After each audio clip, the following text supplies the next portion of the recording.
போகுதல் வேண்டின் அங்கு கற்பக தேவனின் இடத்தொடை மேலே கேதுவின் தோஷம் போகுதல் வேண்டின் அங்கு கற்பக தேவனின் இடத்தொடை மேலே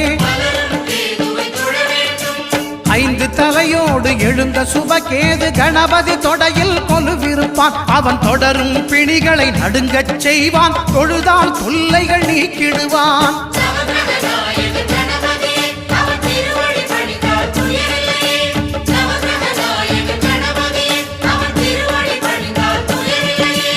ஒன்பது கோளும் ஒன்றாய் காண அங்கு கற்பகம் என்னும் கடவுளின் மெய்யில்